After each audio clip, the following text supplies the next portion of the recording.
마태복음 15장을 살펴보겠습니다. 마태복음 떡에 대한 이야기를 마태복음 15장 1절에서 마태복음 16장 12절까지 4가지 이야기로 구성했습니다. 이 중 3가지 이야기는 마태복음 15장에 소개됩니다.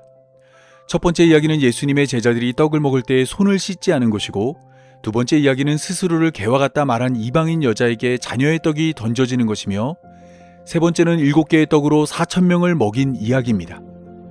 각 이야기는 독립된 것처럼 보이지만 자세히 살펴보면 모든 이야기는 의도를 가진 구성의 결과입니다. 마태복음은 의도적으로 떡이라는 단어를 사용하여 각 이야기를 연결하였습니다. 이 의도를 파악해야만 마태복음 15장이 말하고자 하는 바를 제대로 깨달을 수 있습니다. 이 점에 유의하여 마태복음 15장을 살펴보겠습니다. 마태복음 15장 1절에서 20절은 예수님과 종교 지도자들의 갈등을 소개합니다. 종교 지도자들은 예수님을 찾아와 예수님의 제자들이 떡을 먹을 때 손을 씻지 않았다 말하였습니다. 이러한 행동은 장로들의 전통을 어기는 것으로, 장로들의 전통은 손을 씻지 않고 떡을 먹으면 손에 부정한 것이 떡을 통해 사람 안으로 들어온다 생각했습니다. 하지만 예수님은 입으로 들어가는 것이 사람을 더럽게 하는 것이 아니라 입에서 나오는 것이 사람을 더럽게 한다 말했습니다. 진정으로 부정한 것은 사람 밖에 있는 것이 아니라 사람 안에 있다 말씀하신 것입니다. 이어지는 이야기는 이러한 사실을 잘 보여줍니다. 마태복음 15장 21절에서 28절은 가나안 여인의 딸이 고침받는 이야기를 소개하고 있습니다.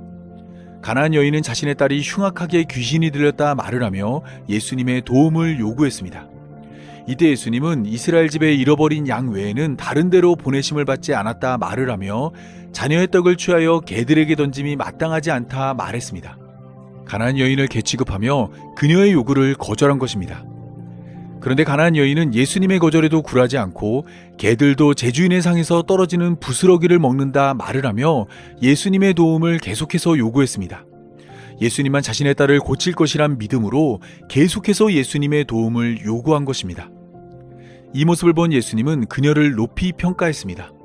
여자여, 내 믿음이 크도다, 내 소원대로 되리라 말씀하시므로 가나안 여인의 요구대로 그녀의 딸을 고쳐주었습니다. 이방인이었던 그녀의 겉모습은 부정했지만 믿음으로 가득 찬 그녀의 마음은 부정하지 않았습니다. 그래서 예수님은 가나안 여인의 요구대로 그녀의 딸을 고쳐준 것입니다.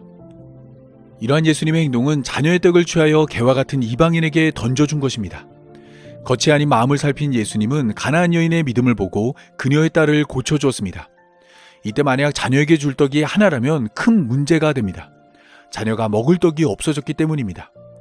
그런데 이어지는 마태복음 15장 29절에서 39절의 말씀은 예수님에게 떡이 아주 많다 말하고 있습니다. 예수님과 함께하는 자들이 사흘 동안 굶었을 때 예수님은 7개의 떡으로 4,000명을 먹였습니다. 이방인과 같이 부정한 자들에게도 나누어주고 자녀에게도 먹일 떡이 예수님에게 충분했던 것입니다. 사실 떡에 대한 이야기는 마태복음 16장까지 함께 살펴봐야 그 의미를 제대로 파악할 수 있습니다.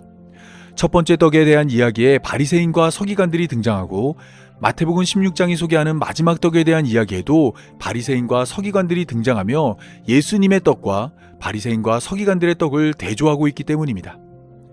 예수님의 떡은 계속해서 나눌 수 있는 떡입니다. 이 떡으로 예수님은 5,000명을 먹였고 4,000명을 먹였습니다. 생명의 떡이신 예수님이 자녀들은 물론이고 부정한 자에게도 나뉘어져 그들을 생명으로 인도합니다. 그에 반해 바리새인과 사두개인들의 떡은 누룩으로 부풀어진 떡 한 덩이입니다. 겉으로 볼 때 크고 화려하여 여러 사람이 먹을 수 있는 것처럼 보이지만 막상 나눠보면 자기 하나 먹기에도 부족하여 이웃과 나눌 수 없습니다. 따라서 우리는 마태복음 15장을 읽으며 많은 사람을 살게 하는 예수님의 떡으로 나아가야 합니다. 참된 양식이요 참된 음료이신 예수님을 먹고 마심으로 생명을 얻어야 합니다. 뿐만 아니라 먹고 남아 광주리를 가득 채운 떡을 주변에 나누어주는 자가 되어야 합니다. 누룩으로 부풀어진 떡은 잘라보면 그 안이 텅 비어 있지만 예수님이란 떡은 자르면 자를수록 그 안에 생명이 넘쳐납니다. 나누면 나눌수록 더욱 풍성해집니다. 마태복음 15장을 읽으며 우리에게 떡을 베푸시는 예수님을 깨달아 우리 역시 떡을 나누는 성도의 삶이 되길 바랍니다. 자, 이제부터 마태복음 15장을 읽어보겠습니다. 모두 화이팅입니다. 그때에 바리새인과 서기관들이 예루살렘으로부터 예수께 나와 이르되, 당신의 제자들이 어찌하여 장로들의 전통을 범하나이까? 떡 먹을 때 손을 씻지 아니하나이다. 너희는 어찌하여 너희의 전통으로 하나님의 계명을 범하느냐? 하나님이 이르셨으되 내 부모를 공경하라 하시고 또 아버지나 어머니를 비방하는 자는 반드시 죽임을 당하리라 하셨거늘 너희는 이르되 누구든지 아버지에게나 어머니에게 말하기를 내가 드려 유익하게 할 것이 하나님께 드림이 되었다고 하기만 하면 그 부모를 공경할 것이 없다 하여 너희의 전통으로 하나님의 말씀을 폐하는도다. 외식하는 자들아, 이사야가 너희에 관하여 잘 예언하였도다. 일러스되 이 백성이 입술로는 나를 공경하되 마음은 내게서 멀도다. 사람의 계명으로 교훈을 삼아 가르치니 나를 헛되이 경배하는도다 하였느니라. 무리를 불러 이르시되 듣고 깨달으라. 입으로 들어가는 것이 사람을 더럽게 하는 것이 아니라 입에서 나오는 그것이 사람을 더럽게 하는 것이니라. 이에 제자들이 나와 바리새인들이 이 말씀을 듣고 걸림이 된 줄 아시나이까? 심은 것마다 내 하늘 아버지께서 심으시지 않은 것은 뽑힐 것이니 그냥 두라.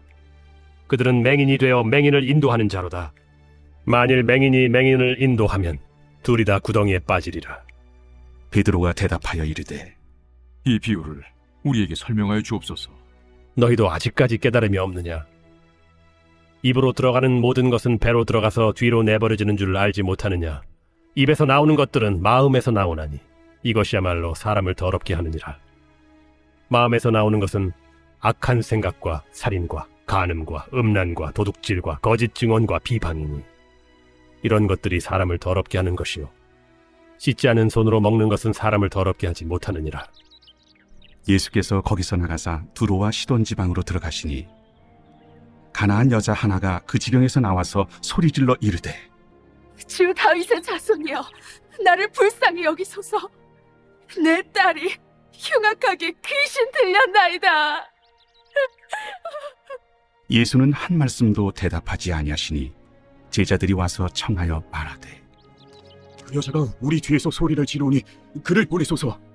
나는 이스라엘 집에 잃어버린 양 외에는 다른 데로 보내심을 받지 아니하였노라. 여자가 와서 예수께 절하며 이르되 주여 저를 도우소서. 자녀의 떡을 취하여 개들에게 던짐이 마땅하지 아니하니라. 주여 올소이다마는 개들도 제 주인의 상에서 떨어지는 부스러기를 먹나이다. 여자여, 내 믿음이 크도다. 내 소원대로 되리라. 그때로부터 그의 딸이 나으니 예수께서 거기서 떠나사 갈릴리 호수가에 이르러 산에 올라가 거기 앉으시니 큰 무리가 다리 저는 사람과 장애인과 맹인과 말 못하는 사람과 기타 여럿을 데리고 와서 예수의 발 앞에 앉힘에 고쳐주시니 말 못하는 사람이 말하고 장애인이 운전하게 되고 다리 저는 사람이 걸으며 맹인이 보는 것을 무리가 보고 놀랍게 여겨 이스라엘의 하나님께 영광을 돌리니라. 예수께서 제자들을 불러 이르시되 내가 무리를 불쌍히 여기노라. 그들이 나와 함께 있은지 이미 사흘임에 먹을 것이 없도다. 길에서 기진할까 하여 굶겨보내지 못하겠노라. 광야에 있어 우리가 어디서 이런 무리가 배부를 만큼 떡을 얻으리이까? 너희에게 떡이 몇 개나 있느냐? 7개와 작은 생선 2마리가 있나이다. 예수께서 무리에게 명하사 땅에 앉게 하시고 떡 7개와 그 생선을 가지사 축사하시고 떼어 제자들에게 주시니 제자들이 무리에게 주매 다 배불리 먹고 남은 조각을 7광주리에 차게 거두었으며 먹은 자는 여자와 어린이 외에 4,000명이었더라. 예수께서 무리를 흩어보내시고 배에 오르사 마가단 지경으로 가시니라.